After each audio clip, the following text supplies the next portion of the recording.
Pada Juli 2026, saham Rans Entertainment resmi melantai di Bursa Efek Indonesia. Harganya langsung melonjak tajam pada menit pertama perdagangan. Di barisan tamu undangan, kehadiran seorang pengusaha tambang asal Kalimantan Selatan, yaitu Andi Samsudin Arsyad atau Haji Isam, menyita perhatian publik.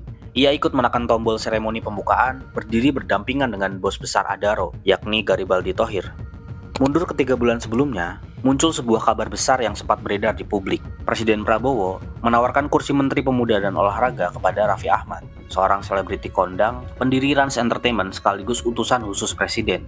Akan tetapi, Raffi batal menduduki posisi tersebut karena beberapa alasan. Menurut hasil wawancara tim bocor alus politik Tempo, ada dua versi alasan. Alasan pertama adalah karena pada hari penawaran, Raffi sedang berada di Singapura mengurus keluarganya yang sakit. Sementara versi lainnya menyebutkan bahwa Raffi memang sejak awal ragu-ragu untuk mengambil posisi menteri tersebut.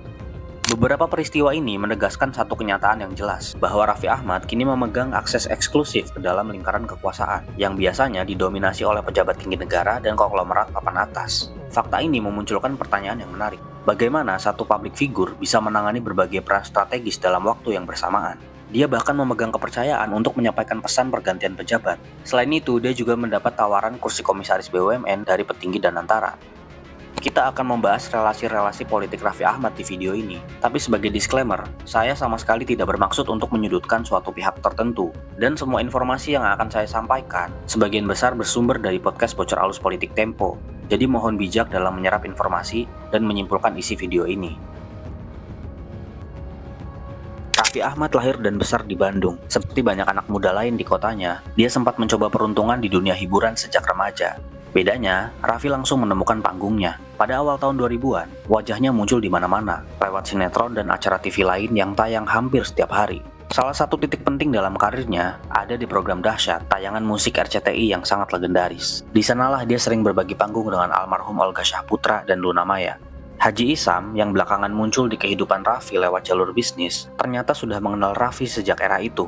Haji Isam kerap mengundang mereka bertiga ke berbagai acara. Raffi sendiri pernah bercerita soal honornya. Di awal karir, bayarannya terbilang kecil. Tapi begitu dia mendapat program-program besar, angkanya melompat jauh. Dia mengaku pernah mengantongi puluhan juta rupiah hanya untuk satu episode saja. Kalau dihitung-hitung, penghasilannya bisa tembus 3-5 miliar rupiah per bulan. Dari titik itulah fondasi kekayaan Raffi mulai terbentuk. Dan dari titik itu juga, jaringannya mulai meluas, jauh melampaui dunia hiburan.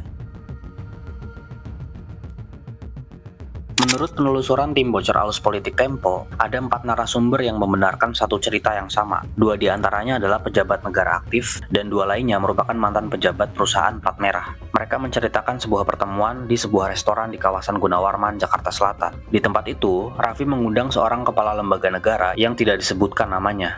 Dalam pertemuan tersebut, Raffi menyampaikan sebuah pesan bahwa pejabat yang dia undang itu diminta mundur dari jabatannya. Bukan cuma menyampaikan pesan secara lisan, Raffi bahkan membawa surat pengunduran diri yang sudah disiapkan sebelumnya. Lalu di akhir pertemuan, pejabat itu harus menandatangani surat tersebut. Tapi apa alasannya kenapa pejabat ini harus mundur? Lewat pertemuan terpisah dengan kerabat Presiden Prabowo, pejabat yang tidak disebutkan namanya ini akhirnya mendengar alasan sesungguhnya. Ternyata alasan dia diminta mundur adalah karena dia sedang berhadapan dengan sebuah kasus hukum. Dan kalau dia tidak mundur, maka kasusnya akan diproses lebih lanjut oleh penegak hukum. Ketika dikonfirmasi tim Tempo dalam wawancara selama 2 jam, Raffi memberi penjelasan yang berbeda. Dia mengaku bahwa dia hanya membawa pesan dari satu pihak ke pihak lain. Dia menyebut dirinya sebagai jembatan, tidak lebih dari itu. Raffi juga menegaskan kalau dirinya tidak punya kewenangan untuk memberhentikan atau mengangkat pejabat manapun. Identitas pejabat yang dimaksud itu belum diungkap secara terbuka oleh Tempo. Silakan cek langsung laporan terbaru mereka di website resmi untuk mendapatkan informasi yang lebih mendalam. Pengaruh Raffi Ahmad tidak berhenti di dirinya sendiri. Ada 2 lingkaran yang ikut terangkat bersamanya. Satu lewat jalur keluarga yang masuk ke politik elektoral, satu lagi lewat jalur profesional yang mengisi kursi-kursi strategis di perusahaan negara. Menjelang pemilu 2024, Ketua Umum PAN Zulkifli Hasan sempat menawari Raffi untuk maju sebagai calon legislatif. Namun Raffi menolak. Sebagai gantinya, dia merekomendasikan 2 anggota keluarganya sendiri. Yang pertama adalah JJ Govinda, adik iparnya. JJ akhirnya kalah dalam pemilihan legislatif itu. Tapi belakangan JJ justru maju sebagai calon Bupati Bandung Barat dan memenangkan kontestasi tersebut. Yang kedua, ada Nisha Ahmad, adik kandung Raffi sendiri. Dia mencalonkan diri sebagai calon legislatif DPRD Jawa Barat dan juga kalah dalam pemilihan. Namun, beberapa bulan kemudian, Nisha tetap dilantik sebagai anggota DPRD lewat mekanisme PAW atau pergantian antara waktu, menggantikan calon lain yang mengundurkan diri. Sekarang mari kita bahas soal lingkaran profesional di BUMN. Salah satu nama yang sering disebut adalah Doni Oskaria. Sekarang dia menjabat di jajaran pimpinan Danantara, lembaga pengelola aset negara. Doni juga merupakan kerabat dekat Nagita Slavina, istri Raffi Ahmad, dan sama-sama menjadi salah satu pendiri Rans Entertainment.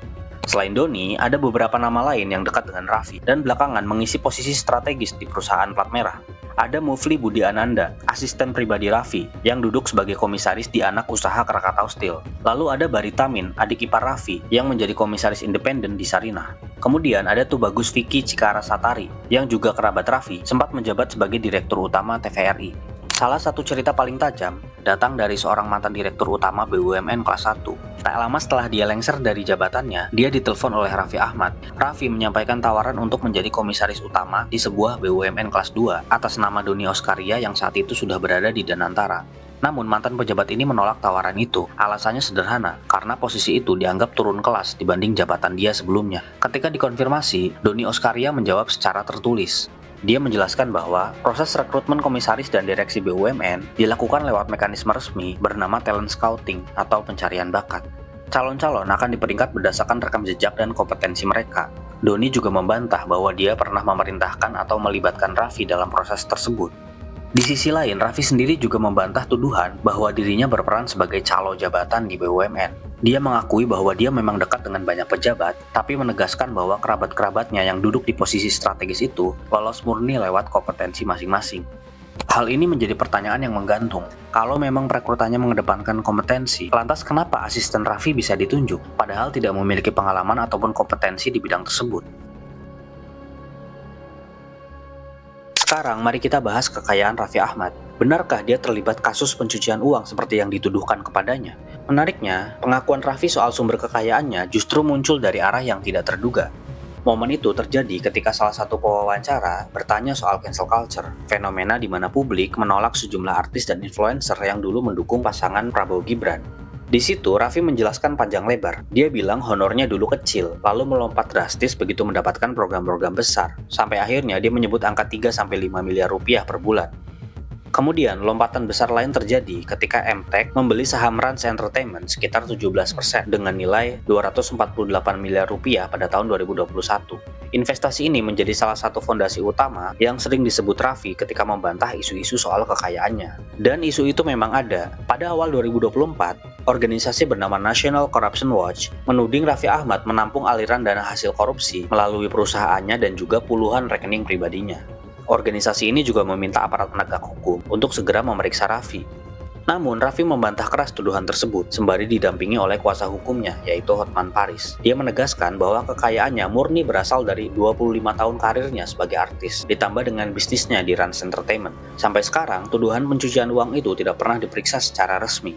Nama lain yang juga masuk dalam pusaran bisnis Raffi adalah Haji Isam. Hubungan mereka sudah terjalin sejak lama, dan bahkan Raffi pernah diajak berburu bersama ke Afrika. Soal keterlibatannya di Rans, Raffi mengaku porsi saham Haji Isam terbilang sangat kecil, sekitar 1% saja. Selain Haji Isam, ada juga Kaisang Pangarep, anak bungsu Jokowi. Kedekatan mereka bermula sejak Raffi menjadi MC di Asian Para Games pada tahun 2018, yang mempertemukannya dengan Iriana. Dari situ, Raffi mulai diundang ke berbagai acara Presiden Jokowi, dan lewat jalur itulah dia mengenal Kaisang. Belakangan, Kaisang memegang saham di Rans Entertainment, dan salah satu proyek bisnis mereka berdua adalah food court raksasa di kawasan BSD, yang sayangnya sekarang sudah terbengkalai. Raffi mengaku bahwa perannya di situ sebatas brand ambassador dengan kontrak 1 tahun, dan begitu kontraknya habis, bisnis itu ikut tutup. Kalau lihat Raffi Ahmad, Instagram. Hubungan Raffi dengan Prabowo sudah dimulai jauh sebelum Pilpres 2024. Pada 2014, Raffi adalah pendukung Prabowo Hatta.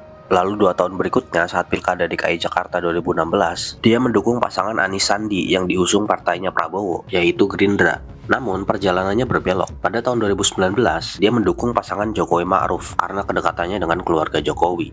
Titik balik hubungan mereka terjadi lewat komunikasi Raffi dengan Teddy Indrawijaya yang saat itu menjabat ajudan Prabowo di Kementerian Pertahanan. Saat itu, Raffi diundang bertemu Prabowo. Pertemuan yang seharusnya cuma berlangsung 30 menit itu molor sampai 2 jam. Dalam pertemuan tersebut, Prabowo meminta pandangan Raffi soal simulasi pasangan calon wakil presiden yang mewakili sudut pandang anak muda dan generasi Z. Ketika Tempo bertanya soal nama-nama yang sempat diusulkan, Raffi menolak untuk membocorkannya. Dia hanya bilang saat itu dirinya merasa cocok dengan Prabowo. Setelah pertemuan itu, Raffi mendapat semacam mandat untuk membantu mengubah citra Prabowo dari sosok jenderal purnawirawan yang kaku menjadi figur yang lebih dekat dengan anak-anak muda. Salah satu momen pentingnya adalah ketika Prabowo makan siang bersama sejumlah influencer, termasuk Raffi sendiri. Dari sanalah lahir gimmick gemoy yang kemudian viral di mana-mana. Namun tentu saja ada konsultan politik juga di balik strategi ini, bukan hanya peran Raffi seorang. Saat kampanye, Raffi juga ikut turun membantu Prabowo Gibran ke daerah, khususnya daerah Jawa Tengah dan Jawa Timur. Dia menggerakkan banyak artis dan influencer lain untuk ikut mendukung, yang kemudian dikenal publik dengan sebutan pasukan biru telur asin karena seragam poster kampanye mereka. Soal bayaran, ceritanya jadi menarik. Sejumlah politikus lintas partai yang diwawancarai oleh Tempo menyebut bahwa tarif influencer untuk kampanye semacam ini berkisar 2 miliar untuk individu sampai 5 miliar rupiah untuk pasangan suami istri. Raffi sendiri mengaku ada influencer yang sempat meminta bayaran 20 miliar rupiah, tapi menurutnya permintaan itu akhirnya ditolak. Raffi berkata bahwa kampanye besar seharusnya digerakkan oleh hati, bukan oleh uang semata. Kalau ditarik benang merahnya, ada pola yang cukup jelas dari perjalanan Raffi Ahmad. 2 kali dia menolak jabatan formal, sekali sebagai menteri dan sekali lagi sebagai calon legislatif. Tapi pengaruhnya tetap jalan penuh di berbagai lini kekuasaan, baik lewat keluarganya maupun lewat lingkaran profesionalnya di BUMN. Bahkan status resminya sebagai utusan khusus presiden pun berjalan tanpa lewat proses pemilihan umum. Raffi melaporkan kinerjanya setiap bulan kepada Seskap Teddy dan menerima gaji dari APBN. Jadi ini adalah kekuasaan yang sah secara hukum. IPO Rans Entertainment pada 2026 menjadi babak baru dalam perjalanan panjang ini. Dari anak muda Bandung yang membintangi sinetron, sampai menjadi sosok yang punya akses ke kepala lembaga negara, jaringan BUMN, dan pengusaha nasional sekaligus. Pertanyaannya adalah, di mana batas antara pengaruh personal seseorang dan kekuasaan negara yang seharusnya diawasi oleh publik? Itu adalah pertanyaan yang mungkin masih akan terus dicari jawabannya. Gimana menurut kalian? Apakah Raffi memang cukup berpengaruh di lingkaran kekuasaan? Atau dia hanyalah orang yang bekerja sesuai tugas dan fungsinya? Tulis di kolom komentar. Dan jangan lupa like, share, dan subscribe ke Pragondrong untuk konten menarik lainnya.